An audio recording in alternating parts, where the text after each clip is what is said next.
And it's in the names of Deputy Eamon Scanlon, Eugene Murphy, Deputy Scanlon or Deputy Murphy, whoever, has 2 minutes to present your case. And I want to thank the Minister for coming in. At least I'll say one thing for you. You're one of the few senior ministers that comes in to answer questions on topical issues. We might criticise you on other things, and rightly so, but we do appreciate that. And we're here today with my colleague Deputy Scanlon and I. We're here to bring to your attention again the deficits on one of our national primary routes in Roscommon. And it's the N4 route, Minister. And it's the route between Carrick-on-Shannon and the town of Boyle. I'm sure you have travelled on it. If not, I invite you down on it in the next week or two to have a good look for yourself. And right along that roadway, there are a number of junctions, Minister, which are causing grave concern. Now, the one that I and Deputy Scanlon are highlighting today is the turn right for Knockbicker and left for Croghan. And there is a mounting number of accidents with people being injured on this junction. And basically, it is an urgent matter for the TII to come up with a plan there as quickly as possible. I know that the Council and the councillors in that region have been highlighting this. Going back to 2010, there was a campaign with hundreds of signatures and nothing was done. We need right-wing turn-offs off that road. We need those right-wing lanes. It's the only thing. But maybe in the meantime, something that has been very effective on the N5 is the flashing slow-down sign, which are very effective on roads for motorists. That could be considered in the short term. I understand they're not very expensive. So I'm going to hand over very shortly to my colleague Deputy Scanlon, but I'm making a special personal appeal to you today, Minister, to take this matter most seriously. You may see that there are not accidents registered. Unfortunately, some people aren't reporting the minor accidents, and I would urge those people to do that. But if we don't act on this, there will be loss of life there. There has been many people injured there, particularly in recent years, and I urge you to deal with the matter, get the TII to deal with the matter as soon as possible. Thank you, Corda. And Minister, I'm not going to repeat what Deputy Murphy has just said, but I just want to emphasise as well the situation in relation to these two junctions, and I have photographs of them and I'm going to give them to you when I finish. This section is identified as a HD15, recognised as a collision-prone zone. It is recognised as that. It's on the N4, it's on a very straight stretch of road, probably 2 miles of a stretch, and where cars are turning right, crossing the road to turn into this, the Coot Hall Road, L1015, and the Croghan Junction, L1024, when they have to cross the lane to try and get into these roads. Now, and the Croghan Road is the main road to Roscommon Town from this area. The other one is the main road to Drumshanbo. And when you're crossing the road, you're definitely taking your life in your hands. And it's not that the car behind you is the problem. It's the car 2 or 3 cars back are speeding. We're in a 100-mile-kilometre zone here, and the cars behind are speeding. They don't realise there's a car pulled in the middle of the road going to turn right, and they're overtaking cars. And this is what has happened, and this is what's causing the accidents. And I just want to emphasise as well that while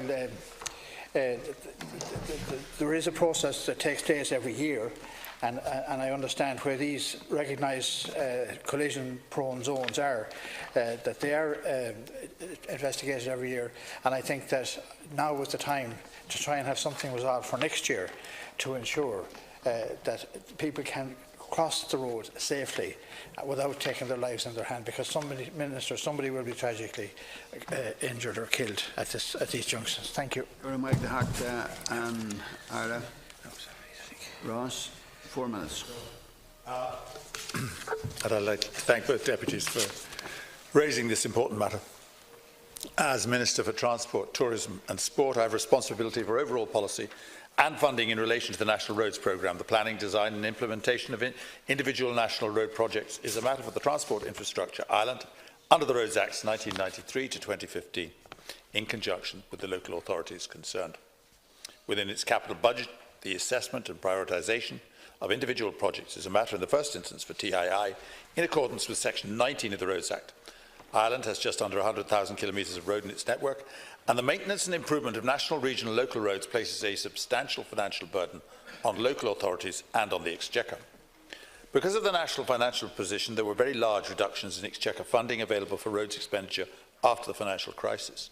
the Building on Recovery Capital Plan 2016 to 2021, and the Capital Plan review allocations mark a significant step forward in terms of restoring funding to the levels needed to maintain the road network in a steady state condition and allow for investment in road improvement schemes.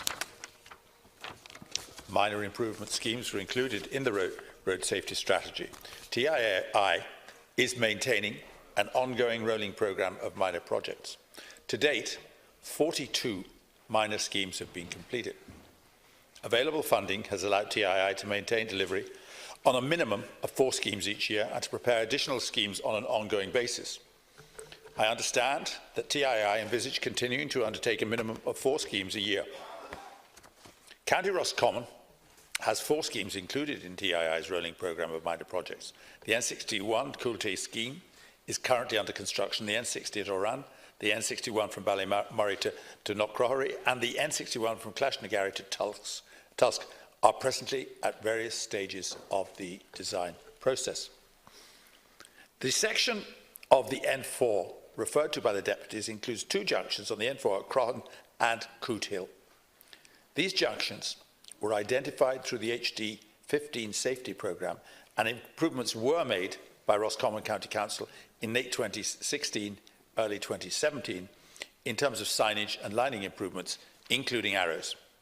The junctions will be the subject of ongoing assessment under the HD 15 programme, the results of which will be communicated to Roscommon County Council for follow-up action if required. The programme remains in place, and if further works are considered necessary, the local authority can again carry out a feasibility report. The miners programme referred to above is also available to deal with the bigger schemes identified through this HD 15 process and also to address other safety, capacity, alignment concerns. Deputy Murphy. And Minister, I'm not an insulting person to anybody, and I wouldn't be insulting to you, your officials. But I'm looking at this. It's all about budgets. It's telling us about works that were carried out which are useless. The engineers in Roscommon County Council will tell you it's useless. This is about lives, Minister. This is about families. This is about people. This is not about this type of press release we've got here today. And I challenge you to come down on that route with Deputy Scanlon and myself. This is not acceptable. Putting it on the long finger. What was carried out there isn't sufficient. So please, in the name of God, I ask you to think about people, to think about lives. You know the volume of traffic that's on that road. You know how it's increasing time after time after time. You know that's all the Sligo-Donegal traffic that comes that route as well. This is a death trap. Make no mistake about it. As are several junctions along the N4 and the N5.